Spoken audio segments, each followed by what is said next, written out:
గుమ్మనూరు జయరాం గారు ఇంత బాహాటంగా బ్లైటెంట్గా కొన్ని మీడియా సంస్థలకి ఆయన వార్నింగ్ ఇవ్వడం చూసాం. మళ్ళీ అది రిపీట్ చేయాల్సిన అవసరం లేదు.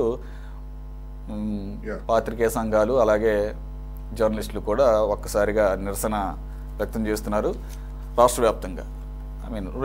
ఉభయ రాష్ట్రాల వ్యాప్తంగా.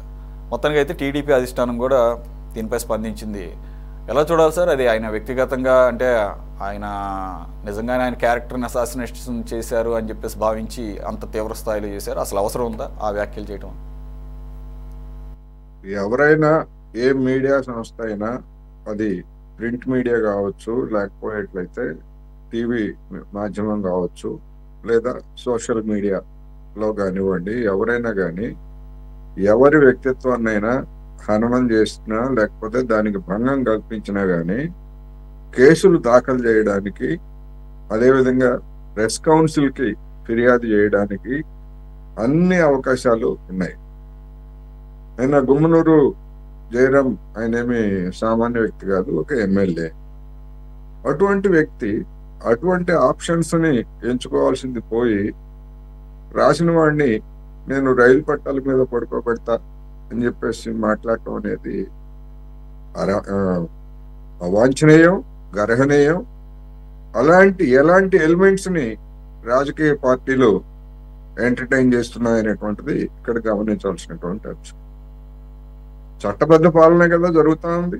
ఈ చట్టబద్ధ పాలన జరుగుతున్నప్పుడు తప్పు చేసి ఉండొచ్చు ఎవరైనా. ఆయన మీద ఏమి రాశారో ఏమిటో నేనైతే పరిశీలించలేదు, మనకైతే రాలేదు. ఒకవేళ ఆ విధంగా అఫెండ్ అయితే అనేకమైనటువంటి క్రిమినల్ కేసులు కూడా దాఖలు చేయొచ్చు, లేదా ఇంకోటి చేయొచ్చు. చట్టాన్ని లేకపోతే ఈ విధంగా ఇది ఏమన్నా ఆటవిక పాలన ఇది, లేకపోతే ఏం జరుగుతూ ఉంది? అందువలన ఆయన మీద ఏం చర్య తీసుకుంటారు? ఏదో ఊరికే నామకే వస్తే మందలించినట్టు లీకులు వదులుతారు, లేకపోతే ఇంకోటి వదులుతారు తప్ప అంతకుమించి తెలుగుదేశం పార్టీ తీసుకునే చర్యలేమి ఉండవు నాకు తెలిసినంత వరకు. గతంలో అనేక మందిని చూసి అనేక మంది బెదిరించారు.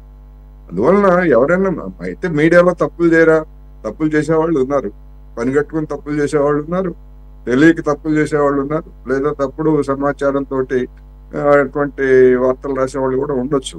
కానీ చట్టబద్ధమైనటువంటి అవకాశాలను వదిలేసి ఈ విధంగా బెదిరింపులకు దిగటం ద్వారా వ్యక్తిగతంగా ఆయన సాధించేది ఏమి లేదు. పార్టీ పరంగా తెలుగుదేశం పార్టీకి ఇది ఒక మచ్చ. ఇలాంటి మచ్చ కలిగినటువంటి వాళ్ళని ఏ విధంగా సమర్థించుకుంటారనేటువంటిది ఆ పార్టీ వాళ్ళే చెప్పాలి. ఏమైనా గర్హనీయము ఇది అనేది నా అభిప్రాయం. ఏదో టీడీపీ చీఫ్ ఆయన ఫోన్ చేసి పల్లా శ్రీనివాసరావు గారు మందలించారు, కోటేశ్వర గారు అన్నట్టు ఏదో నమ్మకే వస్తే మందలింపులు తప్ప కఠినమైన చర్యలు ఏమైనా తీసుకుంటే మళ్ళీ ఎవరు కూడా అటువంటి వ్యాఖ్యలు చేయరు. లేదు ఆయన గతంలో వైసీపీ నుంచి వచ్చినటువంటి వ్యక్తే కాబట్టి ఆ పాతవాసలు ఇంకా పోలేదని కొంతమంది అంటున్నారు. ఏంటి ఎలా చూడాలి? అంటే క్రమశిక్షణ చర్యలు ఏమి చెప్తారు కదా, టీడీపీ అంటేనే చాలా క్రమశిక్షణ కలిగినటువంటి పార్టీ అని చెప్పేసి. క్రమశిక్షణ ఉల్లంఘించినప్పుడు మరి చర్యలేవి?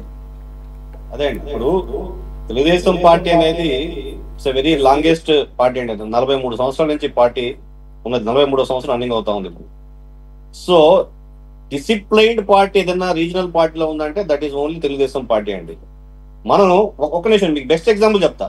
మా ప్రభుత్వం ఎన్డీఏ కూటమి ప్రభుత్వం వచ్చిన తర్వాత సత్యవేడు శాసనసభ్యులు ఆదిమూలం గారు తప్పు చేస్తే మేము గత ప్రభుత్వం మాదిరిలాగా వెనకేసుకొని డాన్సులు చేసిన బట్టలు ఇప్పేసి, లేకపోతే అరగంట గంట పావు గంట అని చెప్పి పిలిచినా, లేకపోతే మటర్లు చేసి డోర్ డెలివరీ చేసినా మేము వెనకేసుకుని రావండి. వెంటనే ఆ యొక్క శాసనసభ్యుడిని మేము సస్పెండ్ చేసాం పార్టీలో నుంచి. ఆయన కూడా వైసీపీ నుంచి వచ్చిన వ్యక్తే. అదే అండి, ఇక్కడ అదే జరుగుతుందండి. ఇక్కడ ఏంటంటే వైసీపీ పార్టీలోని చాలా మంది నెల్లూరు పార్లమెంట్ లో కూడా దాదాపు చాలా మంది వచ్చినారు. ఎంపీ గారు కానివ్వండి, కోటరెడ్డి శ్రీధరెడ్డి కానివ్వండి, అందరూ ఇలా వచ్చారు. వాళ్ళు వచ్చినప్పుడు వాళ్ళు చెప్పినటువంటి వ్యక్తిగత విషయం ఒకటే చెప్పారు. వాళ్ళు ఏం చెప్పారంటే, అయ్యా ఇది వైసీపీ పార్టీ మాదిరి కాదు, ఇక్కడ చాలా డిసిప్లైన్డ్ గా ఒక సిస్టమేటిక్ గా ఒక ఫార్మేట్ లో మేము వెళ్తా ఉండాలి అనేది క్లియర్ గా అయితే అందరికీ ఉన్నది. ఎందుకంటే తెలుగుదేశం పార్టీలో ప్రతి దానికి కూడా ఒక ప్రోటోకాల్ ఫామ్ అవుతుంది. పార్టీ సపరేట్, ప్రభుత్వం సపరేట్ అండి. గవర్నమెంట్ వచ్చినప్పుడు గవర్నమెంట్ లో ఉన్నటువంటి మినిస్టర్లు, శాసనసభ్యులు, చట్టాలు రెవెన్యూ ముఖ్యమంత్రి వర్యులు వాళ్ళని చూసుకుంటారు. పార్టీ నడిపేసి ఆ పార్టీ ప్రధానమంత్రం వేరేండి, అక్కడ ఉండే పార్టీ ప్రెసిడెంట్ కానివ్వండి, ఇవన్నీ జనరల్ సెక్రటరీ కానివ్వండి, వాళ్ళందరూ ఇవన్నీ ట్రాక్ చేస్తూ ఉంటారు. సో మన ప్రజాస్వామ్యంలో 4 పిల్లర్స్ లో వన్ ఆఫ్ ది భాగమైనటువంటి మీడియా జర్నలిస్టు మిత్రుల పైన ఈ విధంగా మాట్లాడడం సబబు కాదు. ఒక మీడియా మిత్రుల పైన కాదు, ఎవరిపైన సరే, ఎటువంటి సామాన్య వ్యక్తిమైనా సరే, నేను తినొచ్చి రైలు పట్టాల పైన పాతేస్తా అవి ఇవి అని చెప్పి అంటే ఆక్రోషం ఉండుండొచ్చు. వారికి ఎందుకు వచ్చిందంటే వారు ఏదో కొన్ని భూ కబ్జాలకు వెళ్ళారని చెప్పంటే అది కాదు, నేను భూ కబ్జాలు చేస్తే తలదించుకుని పోతాను, లేకపోతే నేను ఇంతవరకు బాగుంది, ఈ స్టేట్మెంట్స్ అన్ని బాగున్నాయి. వారు ఏం చెప్పారంటే నేను భూ కబ్జాలు చేసిన తల ఉంచుకుని వెళ్తాను, భూ కబ్జాలు చేయకపోతే నేను తలెత్తుకుని వెళ్తాను అని చెప్పి అలాంటి వ్యక్తిని నేను చెప్పి చెప్పుకున్నారు, క్లారిఫికేషన్ ఇచ్చినారు, అంతవరకు బాగుంది. కానీ ఎక్కడైతే నోరు జారి రైలు పట్టాల పైన పండబెడతాను ఇలా రాస్తే అనేది మాత్రం రాంగ్. వారు ఇప్పుడైనా మేల్కోవాల్సింది ఏంటంటే ఇది గత ప్రభుత్వం మాదిరి రౌడీ ప్రభుత్వం అయితే కాదు, ఒక టెర్రరిస్ట్ ప్రభుత్వం అయితే కాదు. మాది వెరీ క్లీన్ అండ్ క్లియర్ గా ఉంటది. వెంటనే ఇమ్మీడియట్ గా మా పార్టీ ప్రెసిడెంట్ పల్లా శ్రీనివాసరావు గారు ఆ శాసనసభ్యులు ఫోన్ చేసి మందలించారు, ఈ విధంగా ఇంకెప్పుడు మాట్లాడొద్దు. కమ్యూనిస్ట్ ప్రభుత్వాల్లో అలా ఉండదులేండి, అసలు ఆ రకమైన అవకాశం ఉంటుంది. ఈ పార్టీకి ఇది సస్పెండ్ చేసి అవతల పారేస్తారు. ఇదేంటంటే ఒక ఫస్ట్ వార్నింగ్ లాగా అలా లైన్ దాటితే అసలు సస్పెండ్ దాంట్లో అంతే తప్ప ఫస్ట్ వార్నింగ్ సెకండ్ వార్నింగ్ బుజ్జగించడం అట్లా ఉండవు. అదే అంటే ఒకటి ఇక్కడ ఏంటంటే దాని వెనక కొన్ని విషయాలు జరిగాయి. బట్ ఆయన ఈ స్టేట్మెంట్ ఇవ్వడం కరెక్ట్ గా సబబు కాదు, అది అనుకుని ఉండాల్సింది. బట్ ఆయన ఆవేశంగా మాట్లాడాడు కాబట్టి ఆయన వారికి వార్నింగ్ ఇచ్చాం. దీనిపైన మళ్ళీ చంద్రబాబు నాయుడు గారు కూడా దీనిపైన నెక్స్ట్ యాక్షన్ తీసుకుంటామని చెప్పి ఒక మాట అయితే చెప్పున్నారు. బట్ అది ఏం యాక్షన్ తీసుకున్నట్టు మనం వేచి చూడాలి. Party has to give the next progressive step for that అన్నమాట. బట్ మనం అది మూలంగానే ఏదైతే సస్పెండ్ చేసామో అది ఇమ్మీడియట్ గా తీవ్రమైన తప్పు చేస్తే ఖచ్చితంగా పరిగణన తీసుకున్నాం. ఒకవేళ నిజంగానే ఈ ఎమ్మెల్యే గానీ జర్నలిస్ట్ పైన దాడులు చేస్తుంటే మాత్రం అంటే ఓన్లీ మాటలతో చెప్పాడు. అదే అండి, మీరు గత ప్రభుత్వం చూసినట్టయితే వాళ్ళు ఇష్టానుసారంగా మాట్లాడారు, రకరకాలుగా బూతులతో మాట్లాడి కొడాలి నాని కానివ్వండి, ఇంకొకరు కానీ ఆ విధంగా అటువంటి వాటిని మేము ఎంకరేజ్ చేసే పరిస్థితి కాదండి. ఎవరు మాట్లాడినా తప్పే చెప్పారని చెప్పి చెప్తాం. అది ఒకరికి వాళ్ళకే కాదు, ఎవరైనా జగన్మోహన్ రెడ్డి గారిని కూడా ఎవరైనా వార్నింగ్ ఈ విధంగా ఇచ్చారనుకోండి, అలా మాట్లాడొద్దు తప్పని చెప్పే చెప్తారు మా పార్టీ ఫౌండర్ కానివ్వండి, పార్టీ అధ్యక్షులు కానివ్వండి. అటువంటి ఒక క్రియాశీలకమైన డిసిప్లైన్డ్ పార్టీ తెలుగుదేశం పార్టీ అండి. సైదా గారు ఆయన తర్వాత కూడా ఏమీ హోల్ హార్టెడ్ గా సారీ కానీ ఏం చెప్పలేదు. అది ఆయన నేను అందరిని అనలేదు, ఎవరైతే వితౌట్ ఎనీ ఎవిడెన్స్ లేదా ఎటువంటి ఆధారాలు లేకుండా తప్పుడు వార్తలు లేదంటే 2 యూట్యూబ్ ఛానల్స్ అని చెప్పేసి ఆయన ఎక్స్క్యూజెస్ ఆ రకంగా సమర్థించుకుంటున్నాడు తప్ప ఆయనేమి నేను వీటిని వెనక్కి తీసుకుంటున్నానని కానీ లేకపోతే బాధపడుతున్నానని కానీ క్షమించండి కానీ అటువంటి ఏం మాట్లాడలే. ఎలా చూడాలి సార్? సురేష్ గారు, ఈ గుమ్మనూరు జయరామ్ గారు గత ప్రభుత్వంలో శాసనసభ్యుడిగా మంత్రిగా పనిచేశాడు. ఆయన ట్రాక్ రికార్డ్ ఏందో మనకు తెలుసు. పేకాట మంత్రిగా, భూ కబ్జా రాయుడిగా, కోళ్ల పందాల రాయుడిగా, ఆయన వాళ్ళ ఊరి పక్కనే టెంట్లు వేయించి పేకాట ఆడించేటువంటి ఘనత మనం చూసాం. అలాగే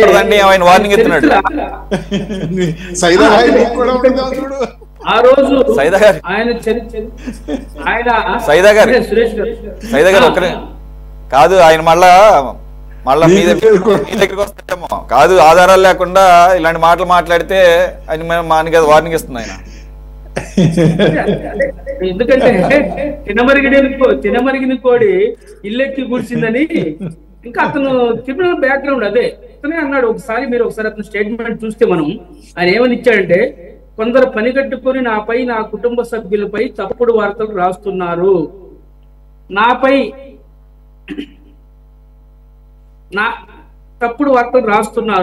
నాపై రాసిన వార్తలను నిరూపించకపోతే రైలు పట్టాలపై పడుకోబెట్టడానికి సిద్ధంగా ఉన్నా, నాకేం లెక్క లేదు, అన్ని విధాలుగా చేసే వచ్చా, ఇక్కడ అన్ని విధాలుగా చేసే వచ్చా అనేటువంటి ఒక పదాన్ని వాడాడు. దీన్ని బట్టి మనకి ఏమనిపిస్తా ఉంది, ఇతని క్రిమినల్ బ్యాక్గ్రౌండ్ అర్థమవుతా ఉంది. నేను ఇవన్నీ చేసే పైకి వచ్చా అంటే మంటలు చేసి పైకి వచ్చాడైనా అంటే భయపించుకుంటా, భూ కబ్జాలు చేసుకుంటా, ఎదురు మాట్లాడిన చంపుకుంటా పైకి వచ్చినటువంటి వ్యక్తి ఇతను.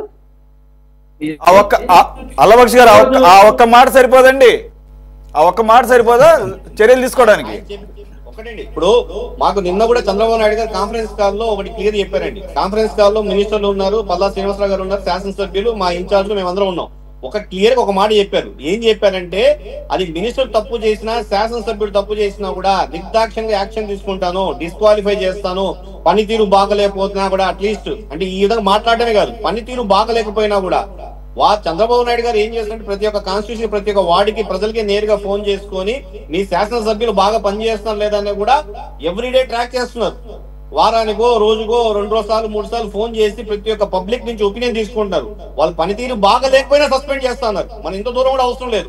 ఒక శాసనసభ్యుడిగా మీరు సేవలకు ప్రజాసేవ కరెక్ట్ చేయకపోతే మిమ్మల్ని డిస్క్వాలిఫై చేస్తాం, తీయేస్తాం అనేటువంటి హెచ్చరికలు జారీ చేస్తున్నారు కాన్ఫరెన్స్ కాల్ వెరీ క్లియర్ గా.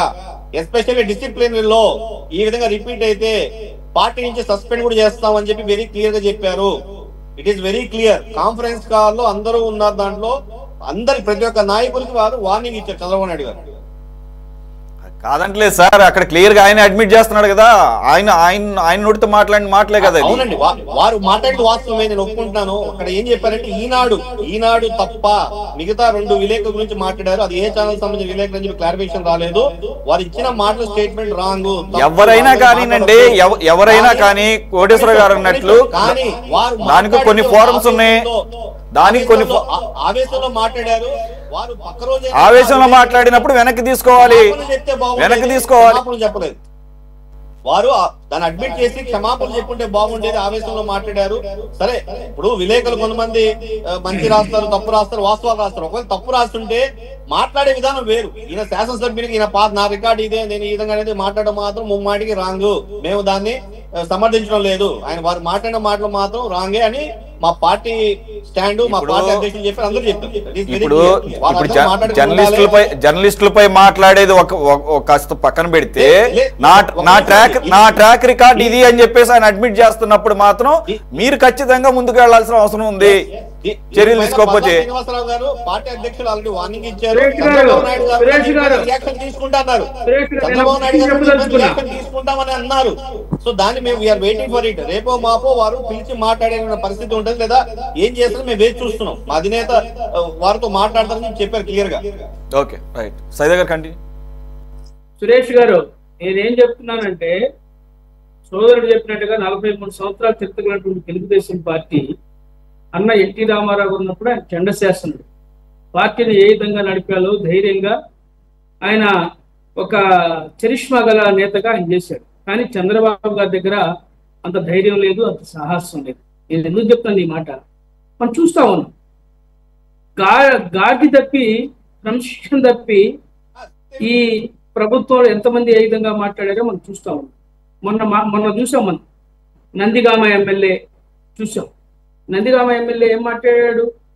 తులసిబాబు త్రిబులార్ని గుండె మీద కూర్చొని 7 అడుగుల ఆద్యానుబాహుడు తులసిబాబు అతన్ని మరి హెరాస్ చేస్తే, అలాంటి వాడిని పోలీసులు అరెస్ట్ చేస్తే నందిగామ ఎమ్మెల్యే పోయి ఆడ ఉంటాడు ఆయనతోటి. మనం చూసాం. ఎందుకంటే గంట పాటు కోర్టు దగ్గరికి వెళ్ళి మాట్లాడతాడు. సైదా గారు కరెక్షన్ నందిగామ కాదు, గుడివాడ ఎమ్మెల్యే. గుడివాడ ఎమ్మెల్యే మరి వెళ్ళి మాట్లాడతాడు. మరి దాని మీద ఇప్పుడు ఎవరైనా గుడివాడ ఎమ్మెల్యేని పిలిపించి మాట్లాడారా? లేదు. మనం చూసాం, మనం ఒక ఎమ్మెల్యే ఆయన శ్రీనివాసరావు, కొలికిపూడి రైతు నాయకుడు శ్రీనివాసరావు, ఆయన విషయంలో క్రమశిక్షణ సంఘం పిలిపించింది. చర్యలేమి ఏముండదు, తూతూ మంత్రం. క్రమశిక్షణ చర్యలు తీసుకునే శక్తి లేదు, ధైర్యం లేదు. చంద్రబాబు నాయుడు గారు ఈ పార్టీని గాడిలో పెట్టలేడు. ఇవన్నీ పల్లా శ్రీనివాసరావు చెప్తే ఏంటాడండి అండి అతను ఆ మాట మాట్లాడితే దళితుల మీద, బీసీల మీద చర్యలు తీసుకుంటారు తప్ప అసలు వాళ్ళ మీద చర్యలు తీసుకునే దమ్ము, ధైర్యం ఈ పార్టీకి లేదు. నేను చెప్తా ఉన్నా, చేయలేరు. అందుకని వీళ్ళు రెచ్చిపోతా ఉన్నారు. ఇది వాస్తవం. అప్పుడు తెలుగుదేశం కాదు ఇది, చంద్రబాబు తెలుగుదేశం ఇది, ఎన్టీ రామారావు తెలుగుదేశం కాదు ఇది. అందుకని ఇలా నడుస్తూ ఉంది. దీన్ని వాళ్ళు సరి చేసుకోవాలంటే నేను కోరుతా ఉన్నా. నిజంగా జర్నలిస్టుల మీద ఈ విధంగా మాట్లాడటం అనేది దుర్మార్గం. ఎందుకంటే ఈ సభ్య సమాజం ఇంకా జర్నలిస్టులు వాస్తవాలు రాయకుండా మరి వీళ్ళకి భయపడి వీళ్ళ భూదందాలకి, వీళ్ళ అక్రమాలకి మరి కొమ్ము కాస్తూ బతకాలనా? సమాజంలో ఫోర్త్ ఎస్టేట్ అటువంటి జర్నలిజం మరి వాళ్ళ అడుగులకు మడుగులు వస్తూ జీవించాలనా? వాళ్ళు వాస్తవాలు రాస్తే చంపేస్తారా? ఇదేనా మీరు ఇచ్చేది? నేను ఒకటే కోరుతున్నా కాంగ్రెస్ పార్టీ తరఫున, ఇమ్మీడియట్ గా ఏదో పల్లా శ్రీనివాసరావు చెప్తే అతను ఎన్నుకునేవాడు కాదు, చెప్పాడు నా ట్రాక్ రికార్డ్ ఇది, నేను అవన్నీ చేసే ఇక్కడికి వచ్చా అని చెప్పి క్లియర్ గా చెప్పాడు. ఆయన ట్రాక్ రికార్డ్ ఎందుకు విచారణ జరపండి. ఆయన సర్వీస్ లో రాజకీయ చరిత్రలో ఎంతమంది రైలు పట్టాలని బండ పెట్టాడో, ఎంతమంది ఆ ప్రాంతంలో మరి చనిపోయే రైలు పట్టాల మీద చనిపోయిన వాళ్ళ రికార్డు మొత్తం బయటికి తీయండి. ఇతను వ్యవహారాన్ని చేయండి. రెండోవాడు ఇలాంటి పనులు చేయకుండా ఇలాంటి మాట్లాడకుండా ఉంటారు. అది తెలుసండి ముందు మీకు ధైర్యం ఉంటే. ఆయనకి అవసరమైతే ఆయనకి టెస్ట్ ఆయన చేత మరి ఆయన చేత విచారించండి. అయ్యా నువ్వు ఎక్కడెక్కడ హత్యలు చేసావు, ఏం చేసావు, ఎంతమంది రైలు పట్టాల మీద బండి పెట్టావు, మరి నువ్వే అంటున్నావు కదా, దీని సంగతి ఏంటని చెప్పి ఆలోచన చేయమనండి.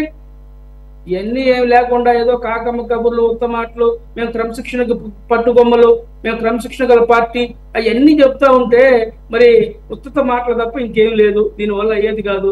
జర్నలిజం మిత్రులందరికీ నేను ఒకటే కోరుతా ఉన్నా, జర్నలిస్ట్ మిత్రులందరికీ మీరు ప్రొటెక్ట్ చేసుకోవాలి తప్ప వీళ్ళ వల్ల ఏం కాదు. దీన్ని మీరు గుర్తెరిగి జర్నలిస్ట్ మిత్రులు నడుచుకోవాలని చెప్పి నేను కోరుతా ఉన్నా. అదేవిధంగా తెలుగుదేశం పార్టీ వారికి కూడా నేను రిక్వెస్ట్ చేస్తా ఉన్నా, ఇలాంటి క్రిమినల్స్ ని మీరు కట్టుదిట్ట చేయకపోతే, ఎందుకంటే ఇతను ఏదో మొదటిసారి మాట్లాడినటువంటి మాటలు కాదు, ఇతను గతంలో మంత్రిగా ఎమ్మెల్యేగా పనిచేసి అతను వ్యవహరించినటువంటి తీరు మీరు చూశారు. అలాంటి వ్యక్తికి మళ్ళీ మీరు టికెట్ ఇచ్చి ఎమ్మెల్యే చేస్తే మిమ్మల్ని ఏమనుకోవాలి? ఇంకా మీ యొక్క నీతి నిజాయితీ ఏంది? ఇక్కడ ఏది మీ క్రమశిక్షణ పార్టీ? ఒక క్రిమినల్ కి మీరు టికెట్ ఇచ్చి గెలిపించి మళ్ళీ అతన్ని మీరు సరి చేస్తాం, క్రమశిక్షణ చర్యలు తీసుకుంటామంటే ఎక్కడ మీరు తీసుకునేది? ఇది క్రిమినల్ కాదు కానివ్వండి, చర్యలు తీసుకుంటాం ఖచ్చితంగా. ఆయన మాట్లాడడం తప్పు, ఆక్రోషంలో మాట్లాడాడు. ఆయన వారిపైన ఏదో పాత్రికేయులు తప్పుడు రాతలు రాసినప్పుడు ఆయన కోపంతో మాట్లాడడం వచ్చినటువంటి మాటలు, వాటిపైన ఖచ్చితంగా చర్యలు తీసుకుంటాం, తగిన యాక్షన్ తీసుకుంటాం దానిపైన. మీరు అలా సర్టిఫికేట్ ఇవ్వకండి. ఆయన మీద ఎటువంటి క్రిమినల్ రికార్డ్ లేదని ఆయనే ఒప్పుకుంటున్నాడు. ఆయన అన్ని చేసి వచ్చారంటున్నాడు. మేబీ రికార్డ్ లేదేమో కానీ ఆయన అన్ని చేసి వచ్చారు మాట్లాడారు కానివ్వండి. ఒకటండి, చంద్రబాబు నాయుడు గారు అయితే ఇంకా ఫిట్ గా పనిచేస్తున్నారు, అంత ముందులా కాకుండా ఇంకా యవనంగా పనిచేస్తున్నారు. ఆఖరికి దావోస్ వెళ్ళేసి అక్కడ కూడా ఈవెన్ స్వెటర్ లేకుండా పనిచేసుకుంటూ వచ్చిన ఆయన ఎన్నో పెట్టుబడులు వచ్చాడు. ఆయన అంత సమర్థమైనటువంటి ముఖ్యమంత్రి ఎవరు కూడా లేరు. తెలుగుదేశం పార్టీ దాన్ని ఎవరు కాదంటున్నారు, దానికి దీనికి సంబంధం ఏంటి? ఇప్పుడు ఆ రకంగా పనిచేశాను కాబట్టి నా వాళ్ళు ఎలాగైనా మాట్లాడొచ్చు అంటే అంటా ఉంటే వారు మన కాంగ్రెస్ సైజుల్ గారు మాట్లాడుతూ రామారావు గారు చేసేవారు, చంద్రబాబు నాయుడు అసమర్థ అంటే ఆయన మాట్లాడుతూ వారు చెప్తున్నాను. ఆయన నెంబర్ 1. ఆయన ఇటువంటి దాంట్లో ఆయన, నేను మీకు ఒకటే స్టేట్మెంట్ ఇస్తున్నా, ఆఖరికి కడాన నారా లోకేష్ తప్పు చేసినా కూడా మీరు నోట్ చేసి పెట్టుకోండి, వారు తప్పు చేసినా కూడా చర్యలు తీసుకుంటారు. అంత క్లారిటీగా ఉన్నారు. ఎవరిని కూడా వెనకేసుకుని వచ్చేటువంటి వ్యక్తి అయితే కాదు ఆయన. అందరినీ కూడా దండిస్తారు, చర్యలు తీసుకుంటారు. మా పార్టీ పాలసీస్ తెలియదు, పాలసీస్ తెలియదు. మా పార్టీలో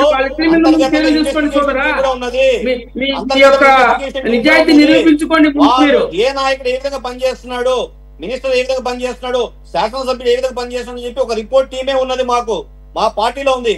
ఇప్పుడు నేను దాన్ని మొత్తం బహిర్గతం చేయడం చంద్రబాబు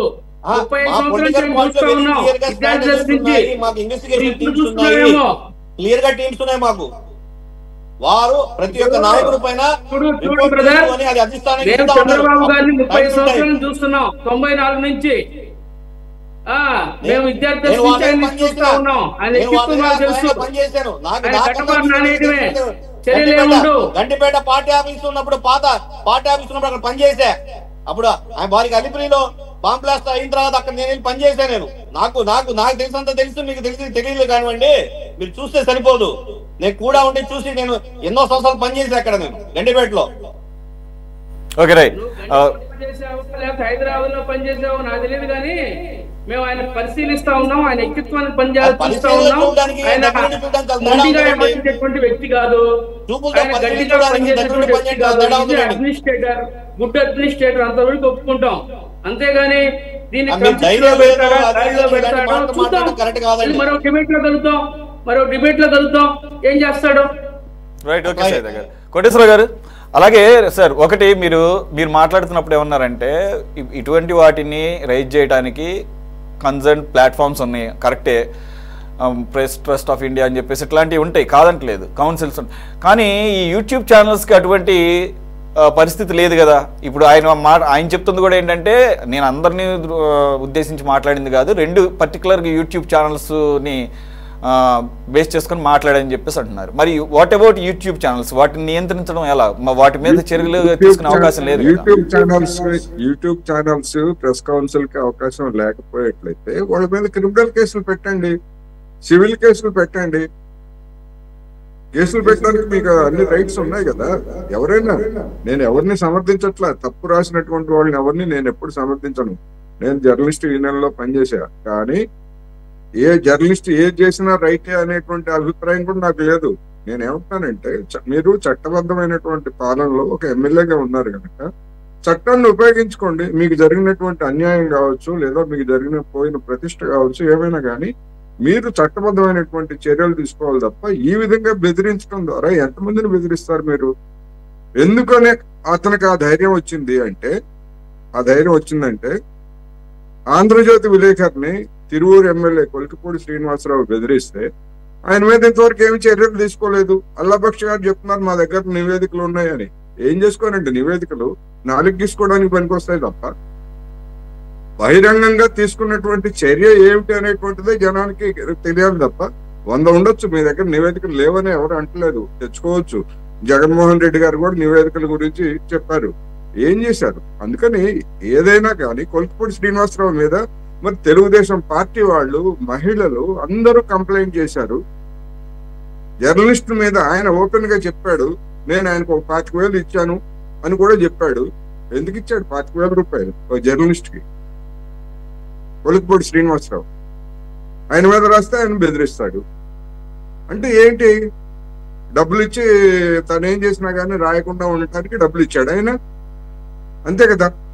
అందువల్ల అటువంటి వాళ్ళ మీద తీసుకున్నటువంటి యాక్షన్ ఏమి లేకపోయిన తర్వాత ఇవాళ జయరాం గారు కావచ్చు, లేకపోతే ఇంకొక ఎల్లయ్య పుల్లయ్య ఎవరైనా కానీ ఇదే విధమైన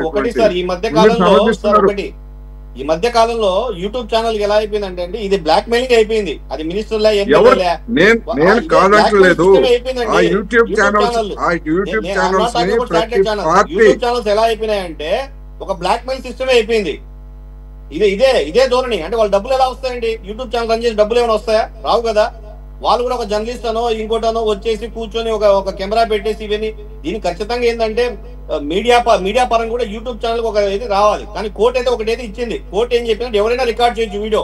ఒక ఇండివిజువల్ పర్సన్ సామాన్యుడైనా రికార్డ్ చేయొచ్చు, ఎవరినైనా రికార్డ్ చేయొచ్చు. ఏది ప్రభుత్వంలో ఉన్నటువంటి అధికారిని ఎవరైనా రికార్డ్ చేయొచ్చు, ప్రభుత్వంలో పనిచేసి ఏ అధికారిని రికార్డ్ చేయొచ్చు. ఇదైతే వెసులుబాటు అయితే కోర్టు ఇచ్చింది. కానీ యూట్యూబ్ ఛానల్స్ ఎలా తయారయ్యాయంటే బ్లాక్ మెయిల్ సిస్టమ్ నిజంగా నడుస్తాయండి. నిజంగా బ్లాక్ మెయిల్ సిస్టమ్ లో నడుస్తున్నాయి.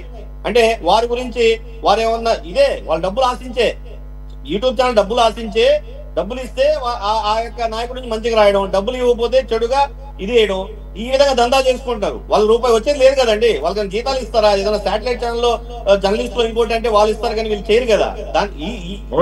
కాదంటారు. యూట్యూబ్ ఛానల్స్ బ్లాక్ మెయిల్ చేస్తున్నాయి, కొంతమంది బ్లాక్ మెయిలర్స్ గా తయారయ్యారు. చట్టం ఉంది కదా, క్రిమినల్ కేసులు ఎందుకు పెట్టరు? చట్టాన్ని మీ చేతుల్లోకి ఎట్లా తీసుకుంటారు? మీరు ఆ విధంగా మీడియాని పిలిచేటప్పుడు కూడా స్పెసిఫై చేస్తాం, వీళ్ళు మాత్రమే రావాలి, ఈ మీడియా రావాలి స్పెసిఫై చేస్తాం. కానీ కొందరు వచ్చి ఏదేదో మాట్లాడి చేస్తా ఉంటారు. మీరు ఏం చేసుకుంటారనేది మీ ఇష్టం. నేనేమంటున్నానంటే జయరాం గారు నేనే యాక్షన్ తీసుకుంటా, చర్య తీసుకుంటాను మాట్లాడకూడదు. ఆయన దానిపైన ఖచ్చితంగా చంద్రబాబు గారు చర్యలు తీసుకుంటారు. రేపో మాపో దానికి బయట పెడతాం మేము. దానికి సమర్థిస్తున్నారు. అది ఇక్కడ చంద్రబాబు నాయుడు గారు కూడా దానిపైన చర్యలు తీసుకుంటారని క్లియర్ స్టేట్మెంట్ ఇస్తున్నారు. We have to wait for 1 or 2 days. చర్యలు తీసుకోకపోతే ఇటువంటి పెడధోరణులు పెరుగుతూ ఉంటాయి. అది మీ పార్టీకే నష్టం. Okay, thanks for joining Allabaksha గారు. కోటేశ్వరరావుని మీరు కంట్రోల్ చేయలేకపోయారు, కొలికిపూడి శ్రీనివాసరావుని కంట్రోల్ చేయలేకపోయారు, గుమ్మనూరు జయరామన్ ఎట్లా కంట్రోల్ చేస్తారు? రేపు ఏదైనా కంట్రోల్ చేస్తే వాట్ అబౌట్ శ్రీనివాసరావు అని అతను అడగడా? రేపు ఇంకొకళ్ళు అడగరా? Definitely we will control it. So our boss Segan will take care of it. Right, we will see what is going to happen. Thanks for joining Allabaksha గారు, కోటేశ్వర గారు, సైదా గారు అండ్ వెంకటేశ్వర గారు. ఇది వాళ్ళ టాప్ డిబేట్. మరో అంశంతో మళ్ళీ కలుద్దాం. Stay tune to city 24/7.